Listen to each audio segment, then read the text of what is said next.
Hey, Defenders, it's Mike, Jaden, and Goose's butt with Aegis Defense Solutions. Welcome back to the channel. He's taking part. So you guys haven't met Goose yet. This is Goose, one of a few cats that we have here on the premises, and he's the brains behind the operation. Truly. Explains why we're so disorganized. Pretty much, we go by barn cat time. So, anyways, hey, we wanted to take a minute to talk about a comment one of our followers, one of the subscribers on the channel, recently just posted to the last video we did talking about the possible food riots. Jane, do you want to tell us what that comment is? This individual said, I've been an instructor a long time in the state of Minnesota. I had no idea that Minnesota was a duty to retreat state, which, it's a little concerning. Yeah, that brought certainly some it's a little concerning. We don't agree with duty to retreat, but, you should at least know. Especially if you're an instructor for Minnesota. Yeah. Now, first off, if this guy's watching and you know who you are, this is not to throw you under the bus. I'm glad we got to inform you. One instructor to another. This is absolutely, Minnesota has a codified duty to retreat. So we wanted to talk and peel that back for just a minute, okay? Now, all 50 states, one of the things that's going to be weighed in a self-defense scenario is going to be one of 4 criteria typically, okay? So were you in fear of death and great bodily harm? Are you the innocent party member? No lesser force is sufficient. And the last one being, was there an ability to escape the situation, okay? Minnesota codified the last portion of that. So first and foremost, this was recently reinforced this last year in 2024 in the Minnesota Supreme Court case State versus Belvins, where it was determined during a light rail incident where somebody drew a knife, or I believe actually it was a machete on another person, which to you and me is rational sane. That's a knife. Now that's a knife. That's not a knife. That's a knife. To a normal, sane, rational individual, within that close proximity on the light rail, that you would be able to stand your ground in that case, because one of the big things. Where are you going to go? Well, the Tooler testing that they did in Salt Lake City, right? Average officer could draw from his holster in 2.1 seconds, while a bad guy could be on top of him in 1.5 seconds. And that was going off just the average. And most people don't do a lot of practice drawing from holster. A lot of people don't conceal carry here either. That's true too. Concealed carry is a minority in Minnesota. We have 7 million population, and something like 7% of the population, or it's 6.7% of the population actively carries. Now, in that Supreme Court case, they determined that you still, even in that situation, had a duty to retreat. Now, a lot of this codification comes from English common law, actually stating that there's always a duty to retreat first, and then actually having to engage in using deadly force to defend yourself. But really, it was re-emphasized by the Minnesota Supreme Court case several times in Minnesota's state history, the most recently being the 2024 case, State versus Belvins, which is interesting because there was another case that same year earlier in February 2024 called State versus Valdez, and in that one, they actually weighed that you can still jump in on someone else's behalf to help and save that individual as long as they would meet the same criteria. Same criteria being fear of death and great bodily harm, no means of retreat, they're the innocent party, and no lesser force is sufficient to stop the threat. So let's give a quick hypothetical, when would be a good time to retreat? And we can hypothetical all day long, and I'm a believer that no set of statutes in any 50 states of the union could cover every possible eventuality or circumstance you could ever come across. But we kind of have a scenario that we kind of play up in our mind sometimes called the Aldi's hypothesis. And so basically what that is if you are familiar with Aldi's, which pretty much everyone from the Midwest is. Great store. Mostly. Great store. Typically, the layout of an Aldi is just a big box. There's typically one exit, way far back into the left, but, sometimes it's there, sometimes it's not. Your other option is to go all the way through the warehouse, which you have no idea where the exit is at that point. So basically, the scenario is if there's a shooter in the front of the store, you may or may not have an exit, and if you do have a very clearly annotated exit, you're supposed to use it, but otherwise you are pretty much 100% justified to whip that thing out and go to work. The other scenario would be if the shooter is in the back of the store, you need to basically just leave as efficiently and quickly as possible. If you're by the door, use the door. Don't try and go and be a hero, just leave, because it's safer and easier for you to just get out than it would be for you to try and resolve the situation through force. Yeah. And now keep in mind, like I said, the situation can change any which way. I mean, if you're in an Aldi's, oh, wait a minute. Did I just pass a mother and her 2 kids in a shopping cart? Obviously. Can she get away from that shooter? No. In that case, then, acting on someone else's behalf because we have that You'd alter... be 100% justified to do. Yeah. And we call that alter ego in, in legal terms, that you can act on someone else's behalf if they meet the same criteria. So you can see kind of like changing the feet and position in that one, the Aldi's hypothesis that we call it, that the scenario changes 3 different directions. In fact, like the next time you go to an Aldi's, go look for that side door, that stockroom door. There's no exit sign above it. They may have an exit back there. It's more like a side entrance for employees sometimes. Side entrance. Well, it's not really loading like bays, right? For, when shipments come in. Yeah, for and food. it's like your other option then would be if you are in the back of the store and there's something going down in the front of the store, your option would be to go through loading dock area, but unless you work there, you really don't know where anything is. Bingo. So yeah, you can argue that in court is really the thing. Bingo. Yeah, and like, am I required as just a regular citizen to know the blueprints and layouts of the store I'm in? No. Well, it helps to know where the exits are. That's kind of like I was criticizing somebody and the manifesto got uploaded to my computer somehow. Jeez, dude. Anyways, so we really wanted to cover that and break that down because we teach a lot of concealed carry classes in the state of Minnesota because that's a hot thing. We still have a permit to carry here. It's something people don't know. They don't. Obviously, I think everybody's reaction to like any normal individual is like, oh, somebody's trying to start something. I'm going to defend myself. Not, I need to figure out how to get out of here first. Maybe that is obviously, but like, I mean, the majority of people that I'm around the most are like, no, I'm defending myself. Like, I have a concealed carry permit. I'm going to defend myself. So it's just things to consider because you don't want to think you're doing the right thing and then go into that situation and then you basically get thrown in jail because then some sleazy, friggin' lawyer was like, oh, well, you could have run, but that's how it is in this state, unfortunately. So the other solution is to not live here. We're advocates of that. That's a good solution. We like that solution. I'm always on the fence on that because you have people that love Minnesota and they do want to fight for it. And and you guys out there watching, if you want to fight for Minnesota, you need to actually put your money where your mouth is. Go help the Minnesotan Gun Owners Caucus. Go donate to the FPC.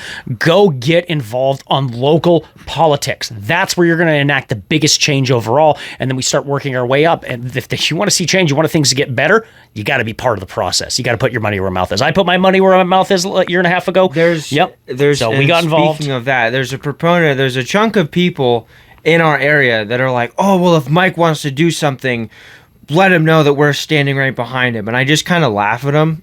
I kind of scoff a little bit because I'm like, really? You're going to let someone else do it for you? You're not just going to say something? Because last time I checked, the freaking city council meetings are not locked door events.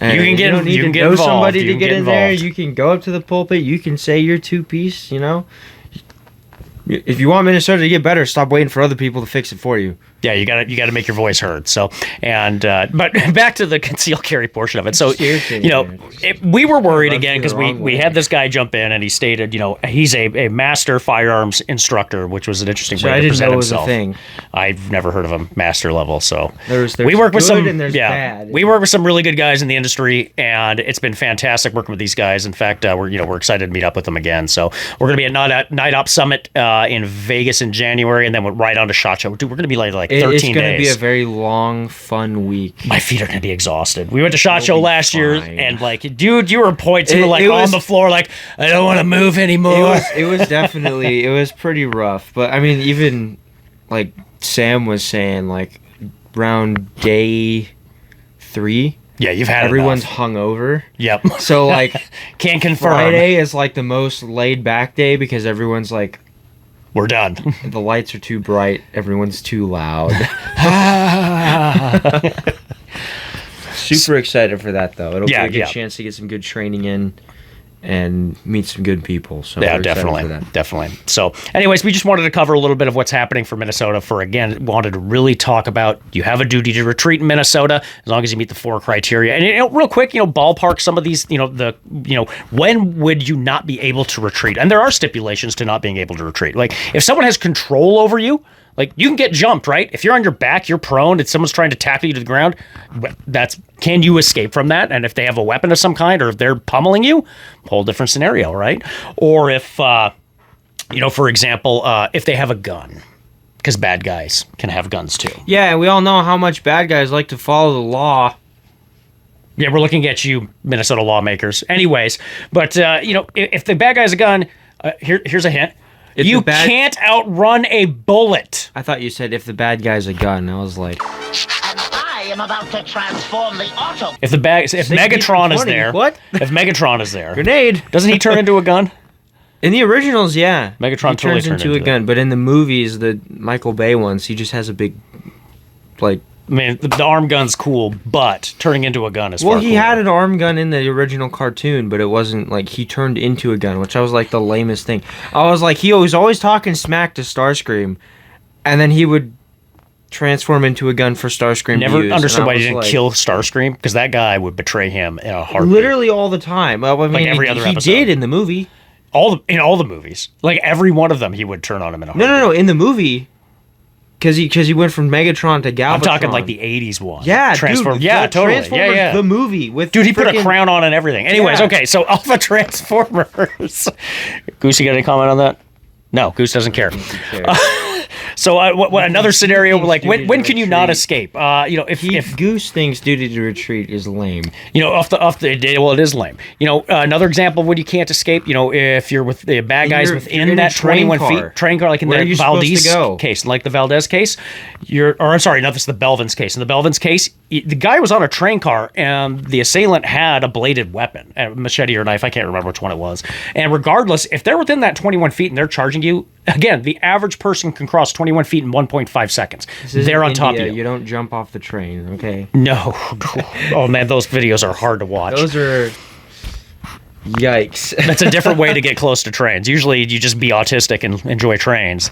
That they take it to a different level. Good flavor of autism, man. All right, that's getting not monetized, probably. We might want to cut some of this out. Okay.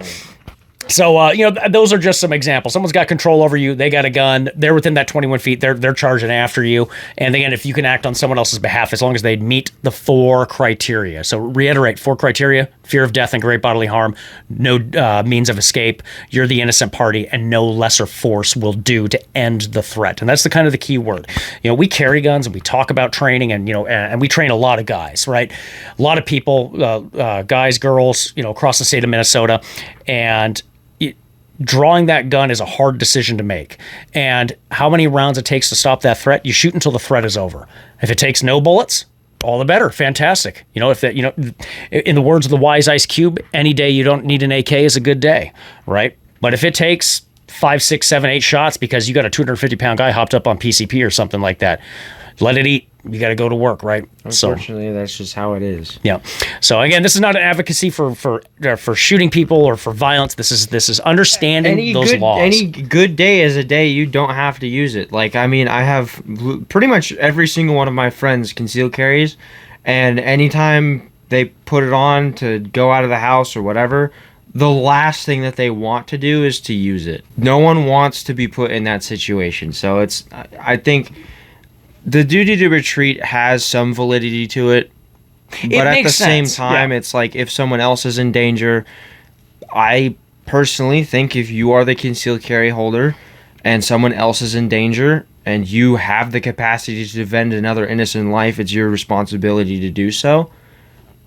But that's also not what the law thinks sometimes. Yeah, and it's, even though it's codified more or less, through judicial ruling in the state of Minnesota, through precedents, and it's something to at least to consider no matter what state you're in, because if you do get arrested for defending yourself and charges are levied against you and you have to defend yourself in a court of law, it is something that prosecution will weigh against you. It's something that's going to definitely be thrown your way. Like, hey, well, did you put yourself in a risky situation too? Did you try to escape and get out of the situation? And they're going to try to twist that to, convince the jury that you weren't in the right when you had to make that split. And that's the shitty part. They will have the split-second decision. They will have weeks. They will have days, weeks, and months to pick apart a situation that you made in 30 seconds. Or less, right? There's literally But the average gunfight for like self-defense is like 3 to 4 seconds with like 5 to 7 shots fired by the new FBI statistics. Like it's incredibly quick. 7 to 9 or something like that. Well, it's 5 to 9. Let's split the difference, whatever. But yeah, a few shots fired, but 3 to 4 seconds, right? And it's very fast. So not a whole lot of time to make a decision. You can only hope you made the right one. Yeah. And I don't think the whole duty to retreat and all this other stuff is going to make that any easier for anybody. So hopefully you don't have to ever be put in that position. But we if both you do, hope that never happens. If you do, make the attempt to, follow the law to as best as your to your best of your capability. Well, let's make this our shameless plug. Shameless plug here. Formal training is important.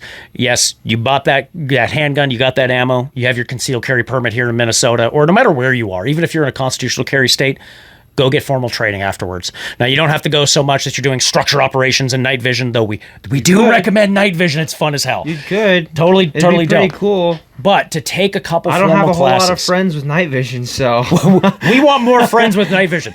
But to take a formal training class to make yourself a better, safer, and quicker shooter is not going to hurt anybody. It's going to make you the safer individual to know when to draw, how to draw, and when to not take that shot or where to have to take that shot, right? Or to change your angle, to protect yourself, how to take cover, how to use concealment.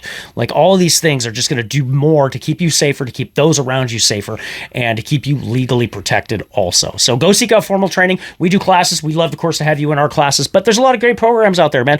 WPS, Green Line, Haley Strategic, what do we got? Thunder Ranch out in Oregon, Ronin Tactics. Go find something and go do it. I think that's the big thing. There really is options everywhere. And as the old saying go, an armed society is a polite society. A trained society is a safe society. So, I mean, the more training you have, the more reps you're doing with these tools and the more frequent you're out doing that, the safer you are. Because the most unsafe shooters I have to be around sometimes are the people that have never held a gun.